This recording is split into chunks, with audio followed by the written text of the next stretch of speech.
Next up is my two friends. Well, we all are friends here, but let me introduce you to Cédric Ingrand, who is a resident geek, as he likes. Please, Cédric, join me on stage at one of the number one French TV news channel, which is LCI. Well, it always, hang on, no. Number one, we're all number one of something, depends how right? you count, who cares? And so I'm generally very, very scared of Cédric because, you know, when he interviews you on TV, you're like, you know, shaking it. You're so That's because scared. you like TV. Well, no. Yeah, you do. You love it. You know, no, I'm so shy. So, Cédric, the floor is yours. I'll let you introduce your guest. All right, sure. Thank you, Loic. Today we're going to talk about how spitting in a tube and also forking out a few $100s can open the doors to one of the most interesting, thought-provoking, and scientifically advanced social experiments on the web today. The company we're going to talk about is 23andMe. It is a very unusual startup, even by LeWeb standards. It has its roots in biotech, but it is also, and that's what we're going to see, it's also a social media at heart. Its two co-founders are both women, and how many of you can say that? And it is as much a research entity as it is a business. But first and foremost, when debates are raging everywhere about how much of our private selves we display on the web, 23andMe deals with the most private, possibly the most personal of our personal data. In a way, our very essence itself, our health, our traits, our quirks, which is all encoded into our DNA. There's a lot here to decode, and we have 20 minutes. I got about 20 questions. So please help me welcome to the stage Linda Avey, co-founder of 23andMe. Linda? Have a mic, have a seat, have a glass of water. Thank you. Let's see, maybe just to recap first. You founded 23andMe with, hang on, I need to get the name right once and for all. That was back in November '07 with Anne Wojcicki. Correct. All right, who also happens to be Mrs. Sergey Brin. Right. Which must have helped, because I guess Sergey gave you a little bit of money. A little love money. A little love money, yes, definitely. Yeah, it's great to have the, and then we have backing from Google, which is great. You now have about 50 employees. Yes. First, let's go over the process. I sign up on the web. I get my kit over mail. I spit in my tube, I send it back, and then what happens? It takes about 4 to 6 weeks on average, and you'll get an email that first your sample has arrived at the laboratory, and then with the time to do the processing, then you get another email that now your account is ready. And you've set up your account with a username and a password, and you log in, and now all of the tools that we've created on the web are plugged into your data set that we've generated. And now you can scroll through your genome and learn about yourself. So, well, let's get a little clinical here. First of all, you have to spit in a tube. Why spit? There's many, you know, secretions of us that can generate DNA. Yes, there are, and saliva is really easy to work with. It's something that somebody can do in the privacy of their own home or in public if they want to, but it's very easy to collect, and you get very good DNA out of saliva. Also, many people who have used the service say not only you have to spit in a tube, but you have to, you know, give up a lot of spit, and there's several reasons for that. Yeah, we need a fair amount because we need a lot of DNA to analyze. We're generating over 600,000 points in a person's genome, so that requires a fair amount. Plus, we didn't think of this in advance, but because we require so much, it actually is a nice deterrent from anybody being able to take a sample from someone without them knowing it. You have to provide a lot of spit. So I can't just pick up a little spit from a glass and test send someone it in else. on someone, right? Yeah, that would not work. That's cool. We'll get back to that. So once you've done all that, I guess the name of the game is tell me about me, because that's all I'm ever interested in. What, with all that data, can you tell me about myself that I don't already know?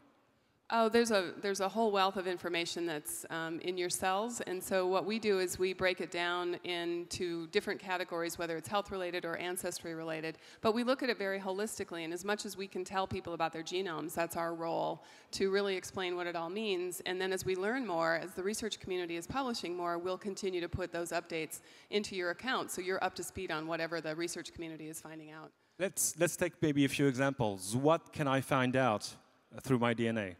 health-wise, for example? On the health side, so what we've done is we've broken down the reports that we put out to you on the clinical side versus the research side. And the research side are the ones that really still need validation or they still are in process. Versus on the clinical side, you can find out information about a lot of different diseases, what your risk profile looks like compared to average, and then also traits that might be of interest to you or not. And then carrier Such status. as? I know you can tell me if I'm susceptible to finding, Brussels sprouts bitter. There is a gene that is associated with bitter taste, and depending on what version of the gene you have, you might be able to like Brussels sprouts or not. So it's really all in your code. You mentioned it. Not all the information that you can gather from that is health-related. There's also things about your ancestry. Yeah, that's the part that we're seeing a lot of activity on our community where people are sharing information about their haplogroup assignments, and those come from parts of your DNA that indicate possibly where your mother's mother's mother came from, and for men on your Y chromosome, which unfortunately women don't have, but that can give an explanation for where your father's line came from, whether it's from... So you get sort of this, Google Maps view of where in the world do I come from? Yes, exactly. And then we also plot your entire genome compared to over 1,000 different groups to say who are you most similar to, and we have a global mapping of that as well. So there are a lot of features that people are exploring and then commenting on in our communities. Now, playing with that data, of course, poses a few problems. First of all, I know you warn people on the consent form that you sign when you get your saliva tested.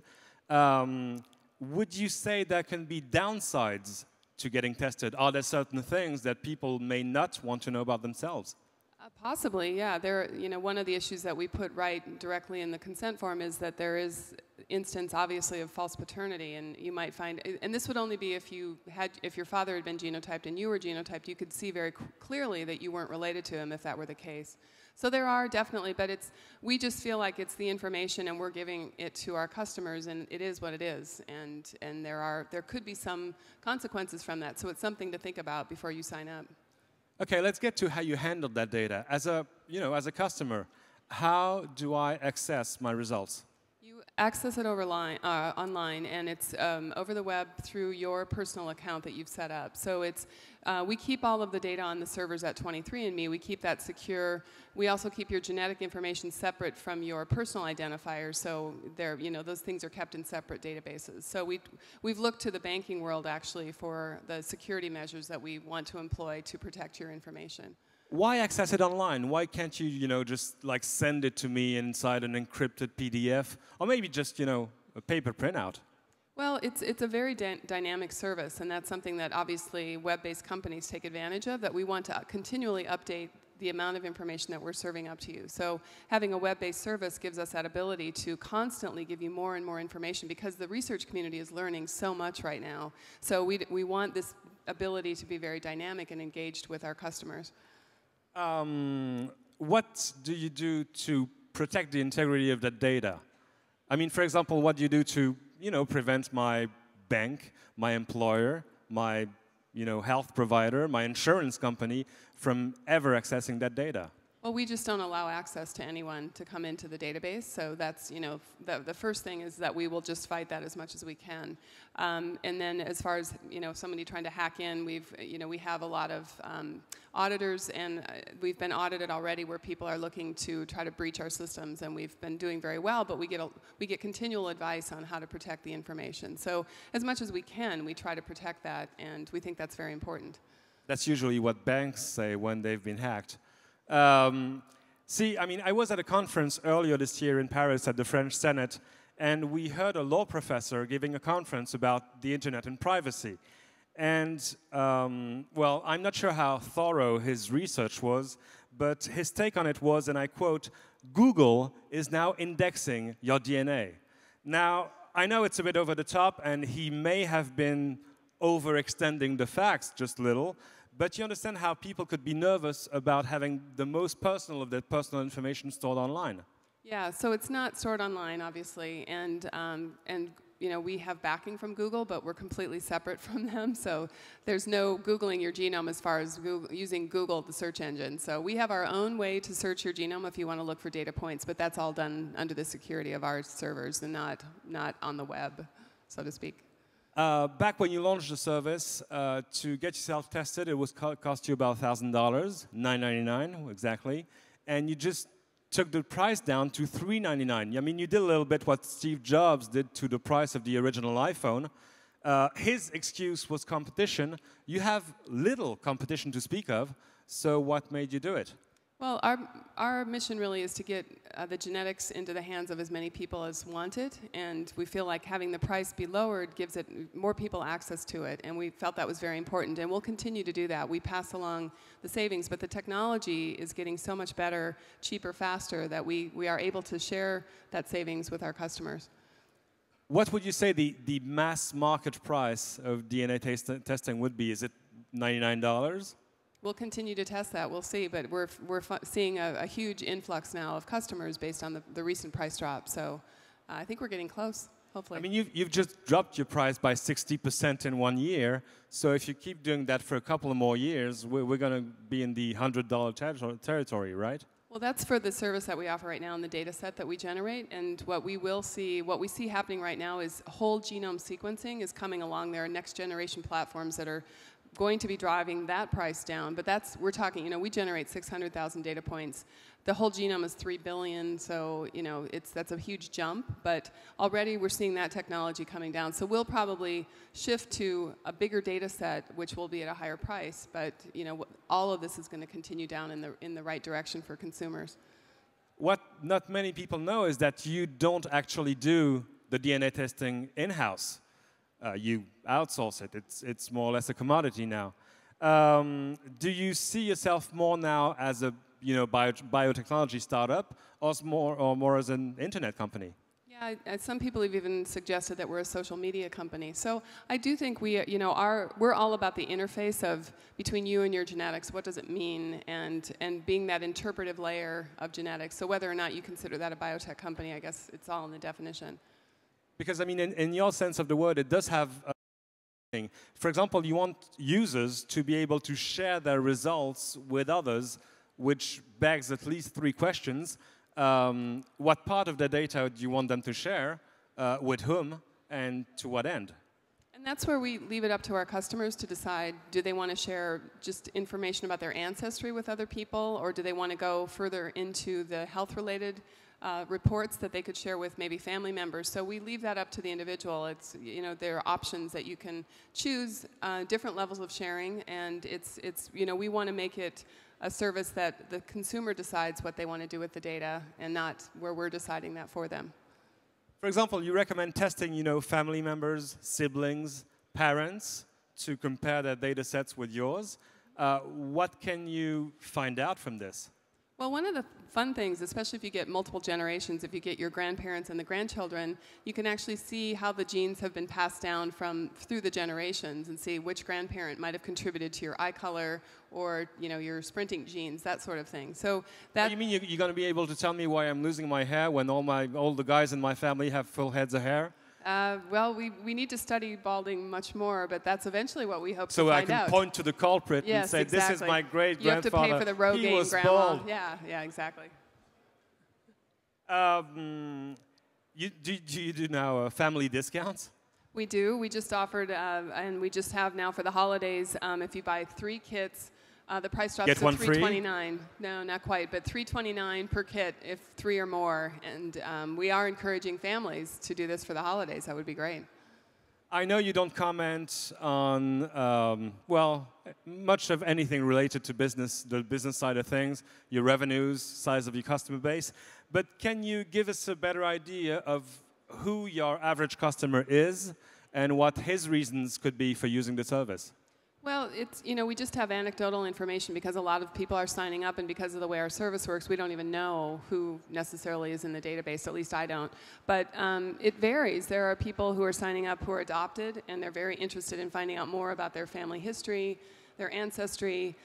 There are people signing up who have a disease and they're interested in being in studies. If we can conduct studies online, we're interested in pursuing that. So it really is dependent on the individual, and that's why we try to give as much information as we can, depending on what your interests are in your genetics. One thing that comes up very often in interviews with you, and actually Anne as well, is that you don't just see 23andMe as a business. You see it as a, a research entity, and you want it to help accelerate the pace of research. What does it mean in real terms? Well, one of the problems when you do genetics research is you need to have a lot of people involved in the studies to get the statistical power that you need to make these genetic associations. And that was one of the reasons we started the company. We were frustrated at kind of the slow pace of the research.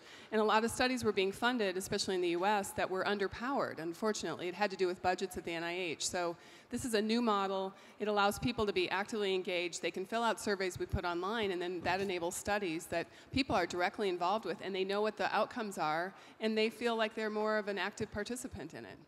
So what you do is run surveys to your users, asking them about certain traits, and then try and match that to some of the data points?